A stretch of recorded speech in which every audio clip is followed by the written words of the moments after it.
स्वागत है आप सभी भाई बहनें और मित्रों का। मैं राजकुमार यादव आर के ऑनलाइन एकेडमी में आप सभी लोगों का हार्दिक स्वागत अभिनंदन करता हूं। मेरे दोस्त, मेरे भाई, मेरे बहन, आप लोग बीएड एंट्रेंस का एग्ज़ाम देने के लिए तत्पर हैं और साथ में ही तमाम जो भी वनडे का एग्ज़ाम देते हैं वहाँ हिंदी से जो है अनेक प्रश्नों को पूछा जाता है। और यह आप लोगों को बहुत भलीभांति प्रकार से पता होगा कि जहाँ पर हिंदी विषय पूछी जाती है, जिस भी कंपटीशन में आप हिंदी की तैयारी करते हैं, चाहे वो कोई भी वनडे एग्ज़ाम का कंपटीशन हो, आप लोग जानते हैं कि उसमें हिंदी अगर सब्जेक्ट है तो गेन कराने वाला विषय यह हिंदी होगा। और यहाँ से कहाँ से प्रश्न आपका बीएड एंट्रेंस से बन सकता है, ज़रूर आप लोग इसको पूरा देखिएगा और एग्ज़ाम दे के आना दोस्त, फिर मुझसे बात करना कि क्वेश्चन आया कि नहीं आया। आइए एक हम सूक्ष्म तैयारी आपको आज एक मॉडल आपको बताएं कि आप किस प्रकार से तैयारी कर सकते हैं। देखिए, तैयारी करने का मैं बार बार कहता हूं कि शिक्षा जो है वो राजनीति से नहीं, रणनीति से ली जाती है। और शिक्षा लेने का ही मतलब नहीं होता, उसका हम प्रयोग कैसे करते हैं, उसको अपनी परीक्षाओं में कहाँ तक सफलता प्राप्त करने के लिए कैसे हम उसका प्रयोग करते हैं, इस पर हमको जानकारी अधिक होनी चाहिए। आज हम लोग एक बीएड का एंट्रेंस का हिंदी का वीडियो देखने जा रहे हैं और आप लोग इसको आशा करेंगे कि बहुत ध्यानपूर्वक इसको पढ़ करके जाएंगे और साथ ही एक अच्छे मार्क से फ्रेश कॉलेज में एडमिशन लेंगे। आइए स्टार्ट करते हैं। देखिए, जो प्रश्न रचनाओं से पूछे जाते हैं, रचनाएं कहाँ से प्रश्न बनते हैं, आइए हम आज केवल चर्चा करेंगे रचनाओं पर। रचनाएं कहाँ से रचनाएं से पूछे जाते हैं प्रश्न और कहाँ से प्रश्न बनने की पूरी संभावना होगी। देखिए, सबसे पहला प्रश्न तो आपका आ सकता है कि वैश्वन वार्ता किसने किया है। वैश्वन वार्ता किसने, हम केवल चर्चा उन्हीं विषय पर करेंगे जो प्रश्न बन सकते हैं। अगर प्रश्न आपसे पूछ लिया जाए कि वैश्वन वार्ता किसने किया है, तो स्पष्ट रूप से याद रखिएगा किसने किया था, गोकुलनाथ ने किया था। स्पष्ट याद करिएगा दोस्त, किसने किया था, गोकुलनाथ ने किया था। वहीं पर यह वैश्वन वार्ता दो प्रकार से होती है, 84 वैश्वन वार्ता और दूसरी क्या होती है, 252 वैश्वन वार्ता। हमने इतिहास, हिंदी साहित्य का इतिहास पढ़ाते समय आपको स्पष्ट रूप से बताया था कि दोनों में चर्चा जो की गई है यह 252 शिष्यों की चर्चा है और यह कितनी है, 84 शिष्यों की चर्चा यहाँ पर की गई है। और यह दोनों ही चर्चा करने के साथ साथ अगर आपसे पूछा जाए कि 84 वैश्वन वार्ता किसने किया है या 252 वैश्वन वार्ता किसने किया है, तो आप स्पष्ट रूप से उत्तर देंगे कि किसने किया है, गोकुलनाथ ने किया था। ठीक है, तो यहाँ से आपका एक प्रश्न बन सकता है, वैश्वन वार्ता किसने किया, तो गोकुलनाथ ने किया। 84 वैश्वन वार्ता किसने किया है, तो गोकुलनाथ ने किया है। 252 वैश्वन वार्ता किसने किया है, तो गोकुलनाथ ने किया है। आइए दूसरा प्रश्न यहाँ से कौन सा बनता है। अगर आपसे पूछा जाए, यह प्रश्न में आपके आए कि सर्वप्रथम सबसे पहले 19वीं सदी का सबसे पहला इतिहास किसने लिखा था, तो पहला इतिहास लिखा था किसने, गारसाद अत्तासी ने। रट डालिएगा एकदम, गारसाद अत्तासी ने कौन सा इतिहास लिखा था, तो इस्तवार दाला लित्युत्तर इंदोई हिंदुस्तानी। इस्तवार दाला लित्युत्तर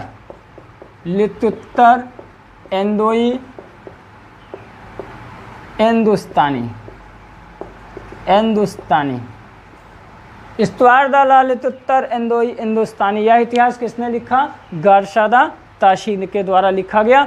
इसके साथ दूसरा जो इतिहास लिखा गया था वह मौलवी करीमुद्दीन के लिए लिखा, मौलवी करीमुद्दीन ने लिखा था तज़किरा-ए-सुधराए हिंदी। लेकिन यह आपसे नहीं पूछा जाएगा बीएड की एंट्रेंस की परीक्षा में, टीजीटी पीजीटी का प्रश्न है। और इसके साथ दूसरा प्रश्न यहाँ से बनता है, शिव सिंह सरोज किसकी रचना है। शिव सिंह सरोज किसने लिखा है, तो शिव सिंह सेंगर ने लिखा था। राजस्थान के रहने वाले थे, पहला भारत का वीर सपूत था जिसने विदेशी लेखकों को मात दे दिया था। यह अपना अपना भारतीय पहला इतिहासकार जो हिंदी साहित्य के इतिहास में स्वर्णिम भूमिका निभाने का काम किए थे, वह थे शिव सिंह सेंगर। और इन्होंने क्या लिखा था, शिव सिंह सरोज लिखा था। शिव सिंह सेंगर ने लिखा है, कौन सा, शिव सिंह सरोज, शिव सिंह सेंगर। ठीक है, तीसरा इतिहास आपसे पूछा जाता है, तीसरी रचना आपसे पूछी जाती है कि जॉर्ज ग्रियर्सन ने कौन सा लिखा था, तो याद रखिएगा शिव सिंह सरोज रचना किसकी है, शिव सिंह सेंगर की है। और रचना पूछा जाता है the modern vernacular literature of Hindustan, the modern vernacular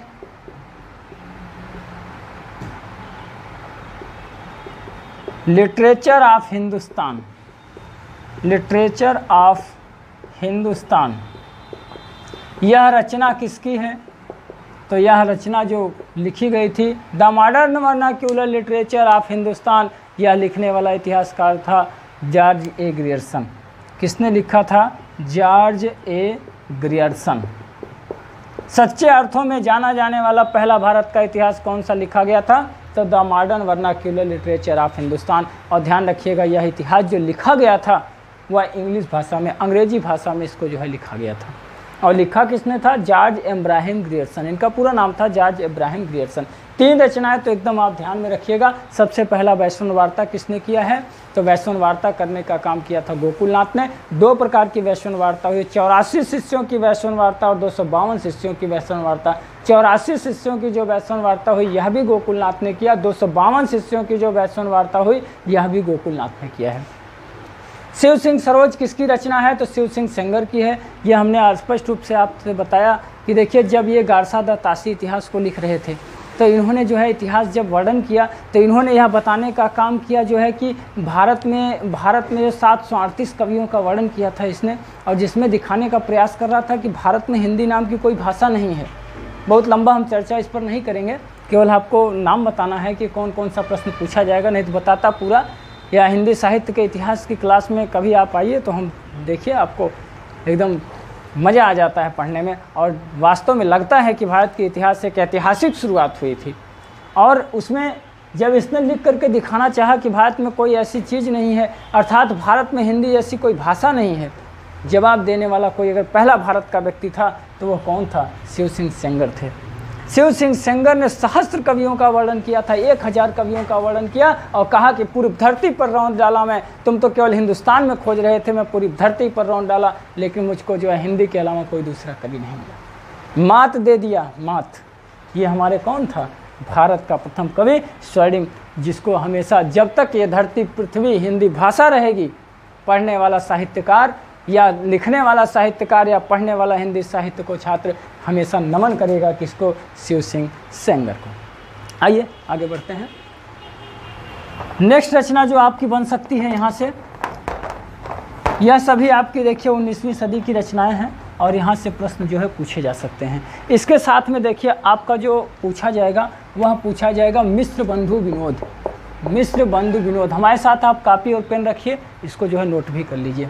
मिस्र बंधु विनोद, मिस्र बंधु विनोद किसकी रचना है? तो याद रखिएगा यह रचना किसके द्वारा की गई थी? तो यह रचना की गई थी मिस्र बंधुओं के द्वारा, मिस्र बंधुओं के द्वारा। इसमें देखिए इसने 5000 कवियों का इन्होंने वर्णन किया था। 3 भाई थे मिस्र बंधु, श्याम बिहारी, गणेश बिहारी और सुखदेव बिहारी। 3 भाई थे ये लोग, श्याम बिहारी, गणेश बिहारी और सुखदेव बिहारी। इन तीनों लोगों ने मिल करके एक रचना लिखा था, एक समझिए ऐतिहासिक ग्रंथ लिखा था इन्होंने, और 5000 कवियों का वर्णन किया था। आचार्य रामचंद्र शुक्ल ने कहा है कि मैंने कवियों का विवरणात्मक परिचय मिस्र बंधुओं विनोद से प्राप्त। तो यहाँ पर देखिए मिस्र बंधु विनोद से पूछा जाए कि मिस्र बंधु विनोद रचना किसकी है?